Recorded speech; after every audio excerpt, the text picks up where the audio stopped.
Let start আজকে চতুর্থ দিন তথা ফাইনাল ডে এই আনঅফিসিয়াল যে টেস্ট ম্যাচ দর্শকেরা উপস্থিত রয়েছেন। 3 দিনের রাত ছিল অনেকটাই ভারী। পেস বোলাররা বাড়তি অ্যাডভান্টেজ পাবেন, কিছুটা আর্দ্রতা তো অবশ্যই উইকেটে রয়েছে, সেখান থেকে বাড়তি সুইং আদায় করতে পারবে। প্রথম বলটি হয়ে গেল, আমরা শঙ্কিত ছিলাম অ্যাকচুয়ালি। বোল্ড ইয়র্কার একেবারে ব্লক হলে রেখেছিলেন, স্টাম্প উপড়ে গেল। অর্থাৎ আজকে সকালে বাংলাদেশের প্রথম wicket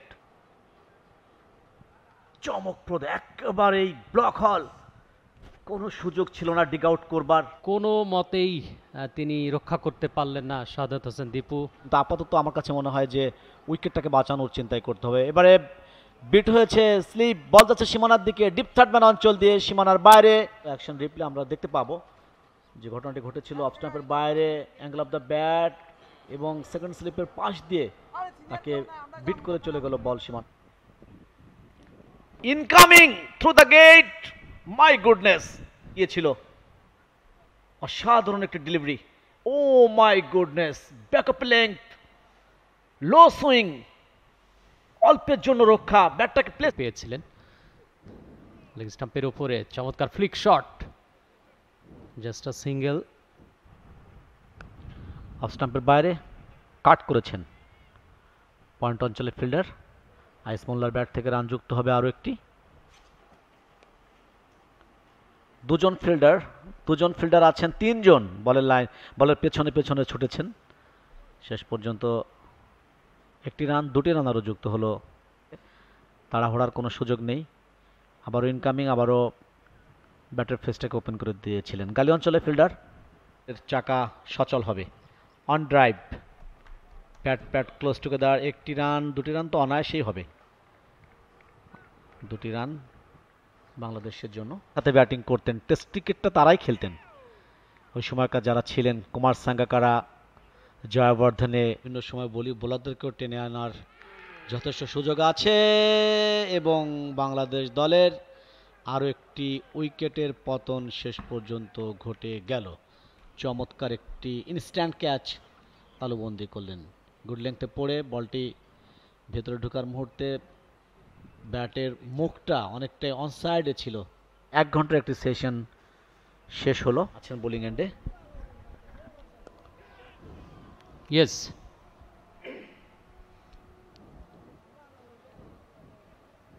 good start.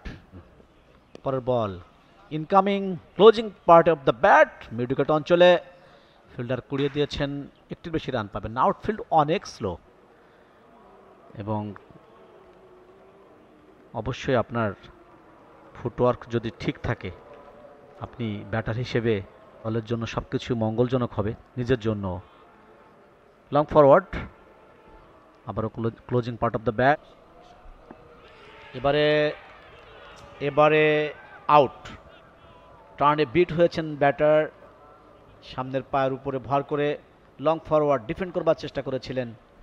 Outer age, বল চলে গেল উইকেট রক্ষকের নিয়ন্ত্রণে। বাংলাদেশের 5ম উইকেটের পতনটি ঘটল। এন্টুলি দারুণ, যথেষ্ট বাঁক নিচ্ছে তার বল। প্রথম বলটি নো বল এবং দ্বিতীয় বল থেকে উইকেটের পতন। বাংলাদেশের যে ব্যাটারটি একটু হলো তিনি সামলে নেওয়ার চেষ্টা করছিলেন, আরিফুল। এবং অবশ্যই আপনার ফুটওয়ার্ক যদি ঠিক থাকে, আপনি ব্যাটার হিসেবে অনেক বড় হতে পারবেন, দলের জন্য সব কিছু মঙ্গলজনক হবে, নিজের জন্য। লং ফরওয়ার্ড, আবারও closing part of the bat. এখান থেকে রান যুক্ত হলো বাংলাদেশের জন্য আরও একটি। এন্টুলি যথেষ্ট চোখে পড়বার মতো বোলিং করছেন তিনি। টার্ন পাচ্ছেন, টার্ন অ্যান্ড বাউন্স, তার বলে আমরা লক্ষ্য করছি লো টার্ন করছে, কখনো কখনো স্কিডই করতে পাচ্ছেন।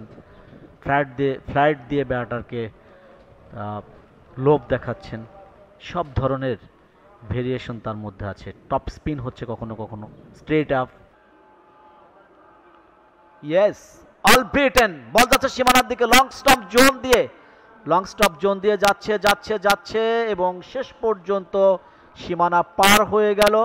যেভাবেই হোক, আমি তো অল ব্রিটেন বলেই ফেলেছিলাম, সেটাই হয়েছে। থ্রু দ্য গেট, উইকেট রক্ষককে পাশ কাটিয়ে সুইং করে বল চলে গেল সীমানার বাইরে। 4টি রান বাংলাদেশের জন্য। এন্টুলি টসড অফ স্টাম্পের উপরে চমৎকার কভার ড্রাইভ, এক্সট্রা কভার দিয়ে বল যাচ্ছে সীমানার দিকে, একেবারে সীমানা দড়ির কাছে। আউটফিল্ড স্লো হয়ে গেছে বোরহান, যার কারণে এটা কিন্তু 4 হয়ে যেত যদি আজকে মাঠটা শুকনা থাকতো। পানি নিষ্কাশন ব্যবস্থা এই মাঠে উন্নত মানের। এলেন লেগ স্টাম্পের উপরে ঝাড়ু শট, বল যাচ্ছে সীমানার দিকে, কেউ আটকাতে পারবে না, আমার চোখ বলছে তা।